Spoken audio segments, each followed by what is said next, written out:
sur ça. Parce qu'il faut que j'entre en profondeur de ce que je suis en train de vous dire. Et vous prendre les exemples, vous allez comprendre. Alors, je vais un peu revenir sur un chrétien, sur quelqu'un qui veut vivre dans la spiritualité, qui veut vivre quelque chose de bien, de sérieux. J'aimerais vous dire ceci. Quand vous vous réveillez le matin, Mrs. Love, avant de poser tes pieds au sol, pour les chrétiens, je ne connais pas les autres, vous faites le signe de croix. Priez Dieu. Invoquez l'Esprit Saint. Invoquez le sang de Jésus. Dis Seigneur, merci de m'avoir protégé tout au long de cette nuit. Je te confie ma journée. Bénis ma journée, purifie ma journée, sanctifie ma journée. Fais en sorte que cette journée soit meilleure. Que cette journée ne m'apporte que des ondes positives. Attire vers moi des bonnes personnes. Rejette des mauvaises personnes. Que tout ce qui n'est pas à moi ne vienne pas à moi. Que tout ce qui ne m'appartient pas ne vienne pas à moi. Libère-moi, ouvre-moi les yeux. Papa, tu es tout pour moi, tu es mon devant, tu es mon derrière. Donne-moi le discernement. Ne me soumets pas à la tentation. Protège-moi tout au long de cette journée, tout au long des transports en commun, de mon bureau, de mon travail. Si tu travailles à la maison, protège mes enfants, protège mon mari, tu scelles tout dans le précieux sang de Jésus-Christ.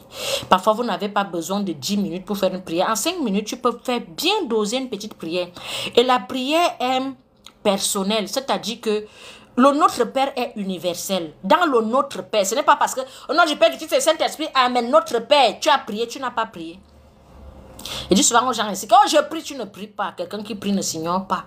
Tu dois mettre du doigt. C'est-à-dire que tu arrives à l'hôpital, on te donne le Doliprane, on te dit rentre à la maison, on t'a soigné. Si ton problème n'a besoin de... Si tu as besoin, si par rapport à ta douleur, si tu as besoin d'une morphine, on fait comment? Et quand on t'a donné le Doliprane, on ne t'a pas soigné. Tu peux même rentrer comme ça, quelque chose t'arrive. C'est-à-dire qu'il faut mettre le doigt où il y a le problème. Je vous ai dit, la vie, si le monde est physique et spirituel. C'est-à-dire qu'il faut toucher du doigt où il y a le souci. C'est que spirituellement, on ne nous prépare pas. C'est les sorciers qui sont préparés spirituellement. Physiquement, les enfants de Dieu qui n'arrivent pas à se concentrer et entrer dans leur champ spirituel, ce sont eux qui souffrent. Parce que tu ne connais pas ton identité. C'est comme ça que vous voyez les étoiles, des vols d'étoiles. On exploite ton étoile. Une autre fille se marie avec ton mariage. Une autre fille obtient le travail avec ton travail. Une autre personne obtient des choses bien avec ta grâce. C'est comme ça qu'on arrache la grâce des gens, les étoiles des gens. Quand tu as les yeux fermés, quand tu as le voile. Parce que spirituellement, tu n'es pas élevé. Spirituellement, si tu es élevé, tu penses que quelqu'un peut arracher ton étoile. Eh bien non. Il va faire comment? Il va passer par où? Parce que ta maison est barricadée par le sang précieux de Jésus-Christ. Qui va prendre ton étoile?